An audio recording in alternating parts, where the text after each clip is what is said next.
whether Trump conceded the election or not, because that appears to be the narrative that is being popularly promoted in the media. This comes from the following tweet. Donald Trump tweeted out, "He won because the election was rigged. No vote watchers or observers allowed. Votes tabulated by a radical left privately owned company, Dominion, with a bad reputation and bum equipment that couldn't even qualify for Texas, which I won by a lot, the fake and silent media, and more." Straight after this, he tweeted also, all of the mechanical glitches that took place on the election night were really them getting caught trying to steal votes. They succeeded plenty, however, without getting caught. Mail-in elections are a sick joke. And he also retweeted a tweet by Greg Jarrett, who's a Fox News analyst. We've already seen serious and valid allegations of not just voting irregularities, Sean, but outright fraud. Today we saw Wayne County, Michigan, the Detroit courtroom in which there were sworn affidavits that were presented to the judge based on eyewitness testimony, yet we keep hearing from anchors and journalists, where's the evidence? The response from CNN to all of this was immediate. If we can play the first clip, please. Maybe this is breaking news. Maybe this is just the beginning of another day of conflicting tweets. But just moments ago, about 20 minutes ago, the President of the United States, Donald Trump, tweeting, quote, "He won." He goes on to say he won because the election was rigged. You see that there. Everything after he won is a lie. Everything after he won is not true. It has proven to be not true. I'm sorry if you're a Trump supporter. You can do this work yourself. Everything he says after he won is not true. Okay, can you stop there for a sec, please? So that's very interesting, isn't it? Everything, literally everything after he won because because blah, blah, blah, that's all false, and we as Trump supporters should do the work ourselves. Well, we did do the work ourselves, but because this headline started traveling around the world from, I think, what we can call an uncharitable reading of Trump's tweet, Trump followed it up with another tweet that was not just that one. No, it was that one. Rigged election, we will win. But then another one directly after that, in which he says, "He only won in the eyes of the fake news media. I concede nothing. We have a long way to go. This was a rigged election." And then this morning, he tweeted out just in block capitals, "I won the election," which is exactly the kind of communication that I want from a public official. Direct, to the point, unambiguous. So we at least know where he stands. So Rudy Giuliani, being Trump's, I believe, primary lawyer, has started laying out the evidence. And in one tweet, he just tweets out, 682,000 mail-in ballots in Philadelphia and Allegheny County were counted without observers present. Direct violation of a court order. Unconstitutional and irredeemably compromised. Seems to be a fair point. But in this explosion of news that has come out, we get to hear from what I guess we can describe as unnamed officials, as reported by Sky News. The US election was the most secure in US history. Voting officials insist. Now, one of the things that is remarkable about this article, and many others like it, this isn't the only one, but this is just the first one that popped up in my newsfeed, frankly. But many others like it, that there are no election officials actually named in this. And the allegation, the claim that it is the most secure in American history strikes me as being at least as bombastic as the claims being made by Donald Trump. And from the amount of evidence that we have seen so far of malfeasance, I think that it would be laughable to call this the most secure vote in American history. But as Sky report, the US election is the most secure in American history according to a group of federal and state voting officials. A statement from the team of cybersecurity experts said that they have no evidence that the votes were compromised or altered in last week's presidential election. The statement was distributed by the Cybersecurity and Infrastructure Security Agency, which spearheaded federal election protection efforts. The officials who signed the statement said they had no evidence that any voting system has deleted or changed any votes or was in any way compromised. The November the 3rd election was the most secure in American history. Right now, across the country, election officials are reviewing and double-checking the entire election process prior to finalizing the results. There's plenty of evidence on social media, which we will cover shortly, that suggests that, in fact, there is plenty of evidence that the voting systems had either changed or deleted votes or in some way compromised, as well as the actual process on the ground in the polling stations.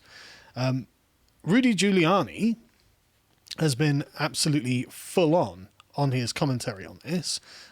As if we can go to the next one, he says, "Do you know a foreign company, Dominion, was counting our vote in Michigan, Arizona, Georgia, and other states? It was a front for SMARTMATIC, who is really doing the computing. Look up SMARTMATIC and tweet me what you think. It will all come out." Now, Dominion was used as Breitbart reports in Georgia and Michigan. And in Michigan, this was where thousands of votes, the 6,000 votes, had been tallied for Biden that were actually for Trump. As they report, the software company Dominion Voting Systems glitched in Michigan, causing thousands of ballots that were meant for Republicans to be wrongly counted for Democrats in the state's Antrim County. Antrim is one of 47 counties in Michigan that use the same software that experienced this glitch. The presidential election results for Antrim County were later corrected, flipping the county from Joe Biden to Donald Trump after the glitch was fixed. Two Georgia counties, which use the same electronic voting software, also reported encountering glitches during the 2020 election, which caused their voting machines to crash. A third county in Georgia, Gwinnett County, which also uses the same software, also experienced a glitch. However, this caused a delay of counting of thousands of votes, and no particular explanation was given for this one. Election officials estimate that roughly 80,000 absentee ballots were impacted by this glitch, and yet decided to push the impacted votes through, knowing that some of the votes would likely change. This, to me, suggests that there is, in fact, quite a lot that is, at the very least, questionable and worthy of a deeper investigation, but not according to the New York Times, who published an article titled "Giuliani Adds Fuel to Discredited Theories About Voting Machines." I don't see how anything can be considered to be confirmed or discredited at this point, since everything is up in the air. They say, Trump, after Giuliani had said this, picked up a similar refrain, stating in a tweet the election was stolen by the radical left company Dominion, without providing evidence or explaining why Dominion was distinct among many other privately owned election system vendors that routinely administer elections in the United States.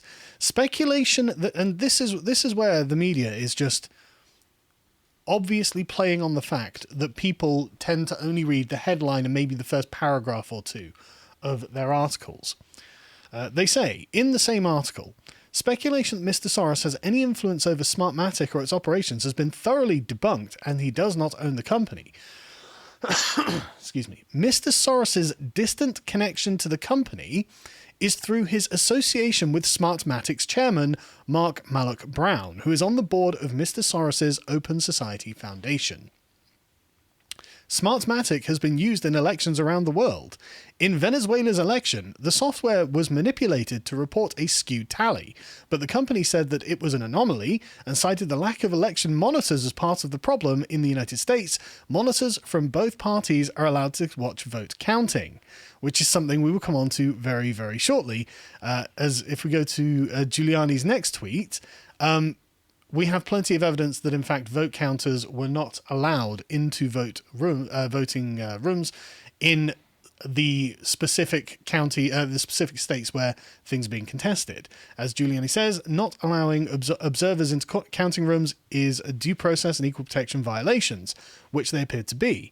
On November the 4th, Fox News 2 Detroit reported this video evidence of the Republican poll watchers, and this is the one where the windows were barricaded up from the inside to prevent the people outside from being able to see in. Well, the group of people outside who were chanting, "Let us in," were Republican poll watchers, according to Fox News Detroit, and they weren't allowed in to see the election. So again, where is the consistency and the coherence between what the New York Times has said and what has been actually documented as happening? And so finally, the New York Post yesterday reported And this is a great headline. I really like this. Giuliani claims the presidential election will be overturned. So we've got incredibly high stakes on both sides. On the Trump side, the election is fraudulent and it's going to be overturned. And on the the New York Post side, the side of the Biden camp, it was a flawless election, the most secure election that the United States has ever seen, in fact. And there's no problem with these Dominion voting tabulation machines and the software that had actually been previously used to manipulate votes in places like Venezuela. And you really shouldn't concern yourself with this, citizen. Move along and carry about with your day. And don't forget to praise President Biden for his glorious victory. What do you reckon, Callum? I can't believe they brought up Venezuela in the article. Like, you'd feel like if you were trying to push this narrative that there's absolutely nothing wrong, you just wouldn't mention it, or at least you try and hide it a little bit. Like, just openly saying, yeah, they also use these voting machines in Venezuela, whose elections are a joke. Yeah.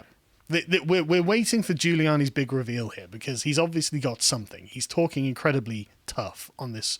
I mean, saying, no, the election is going to be overturned. And I mean, there are other YouTube videos by statisticians who have been calculating through it, but honestly, I don't understand how this can be proven. So I'm not the guy to go through this. I've got to wait until this has all been properly analysed and things like this. But it's for them to represent the case anyway. Exactly. But I love one of these comments here. How they mentioned in Venezuela it was an anomaly, and in Michigan it's been a glitch. Like someone says, nah, it's not a glitch when it's a feature. Yeah, well, that's the thing, isn't it? We asked Dominion and Smartmatic, and they said it was just an anomaly or a glitch in Venezuela because voters weren't, and as the New York Times said, poll watchers weren't allowed in to watch. Well, it's okay. Well, then we're looking at Venezuelan level elections in the United States, in Detroit, Michigan, Georgia, and probably Arizona, but definitely the first three. How can we say that there's no concerns? How can we say that this is the most secure election? We've got too much evidence of the problem. Like, what is the difference, New York Times? Like, if I give you footage of people not being allowed to poll watch and you're saying that's the problem with Venezuela, what is the difference? Tell me. Exactly. And it's shocking just how brazen the New York Times is with just hiding all of the... and not even just hiding, deliberately ignoring all of the evidence that has been presented. And we'll actually get to more of this as we go on because I've got loads and loads and loads to talk about on this subject. But this whole thing is just staggering. And the fact that the CNN anchor's we encourage Trump supporters to do their own research.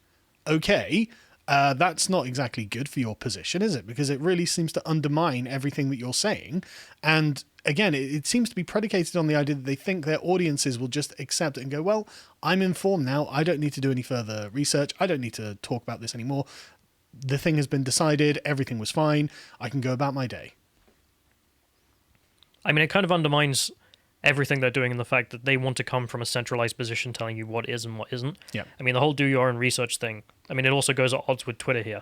I mean, I'm loving the memes that are coming out of all this with the fact, everything has election results are disputed by official sources or blah, blah, blah, blah, blah. Yeah. People redoing it for the Iraq War or, the Earth's not the center of the solar system and all this stuff. Yeah. It shows how ridiculous it is. I like the Greek one. There's nothing wrong with the Trojan horse. Find out about why the Trojan horse is actually an offering from the gods or something like that. Why Greeks are plentiful people who like to give gifts. Yeah. Can we get Trump's rigged election? I won the election tweet back up, please, John, if possible. Because this is the sort of primary example that you pointed out just before we did this. They've changed what's underneath the tweet. Yeah, right. So Trump has written, I won the election. And then the caption is, official sources called this election differently. Now, the election has not been called by official sources. No electors have cast their votes. None of the process as laid out by the Constitution has been followed. We're still waiting for things to happen. So the election has not been called. And the only official source involved in this is Donald Trump. Yes. He is actually an elected representative. The New York Times, the media, whoever else it is, these are not elected representatives. And Twitter's staff, even Joe Biden and Joe Biden's team and all their staff, none of them are government officials. The only government official at the time of speaking is actually the guy claiming he's won. Yes. So I'm not saying he's right or wrong, but you can't then say official sources have called this differently. Yeah, and if at best they're going on the unnamed voting officials who suggested that, in fact, this was the most secure election in American history. Well, I mean, don't we at least deserve to know the names of the people who are making that claim? Why would we not get to find out who's doing that? Why would that be hidden? Because, like any unnamed official, never really exist. Well, that's the thing, isn't it? No, I'm not saying they don't exist. I think there are cases where unnamed officials do make statements. But what this is a kind of like institutional obscurantism, where they want to just hide behind, so when they're put in a bad position, they're going to hide behind the institutional reputation and then sort of subsume every individual into just the institution. And that's what the New York Times does. This is what the media does. They all have their kind of institutional voices, and that's what they're appealing to. So effectively, this is just an appeal to authority. What they're saying is ignore the evidence of your own eyes. You may well see vote counters saying, well, I've poll watchers saying I didn't get to watch them counting the votes. We weren't allowed in. There are some serious concerns regarding these election machines. And in fact, one of the serious concerns was a video you found about John Oliver, wasn't it? Yeah. Do you want to tell people about it? So I put it on my Twitter. I guess we'll put it on the Lotus Eater Twitter afterwards or something. Yeah. But and on Gab and whatnot. But John Oliver last year, I think it was November 3rd, 2019, had actually made an entire segment, it's about 20 minutes long, saying about how voting machines don't work, are very easily hacked, very easily corruptible, and we shouldn't be using them. And are vulnerable as well. Yeah, so the best part there are two best arguments. Firstly is in Georgia, which is that the software for protection hasn't been updated since 2005, so it'll be now 15 years out of date. Yep. So Georgia's just flipped blue, how mysterious. And then the fact that these voting machines are pretty easy to hack if you know what you're doing. So he gives a list of examples of people hacking them. And then he shows that, well, you need access to the voting machine, right? You can't just do it from home unless it's connected to the internet. So how would you get access if, whilst everyone's in the polling booth, you're going to stand out?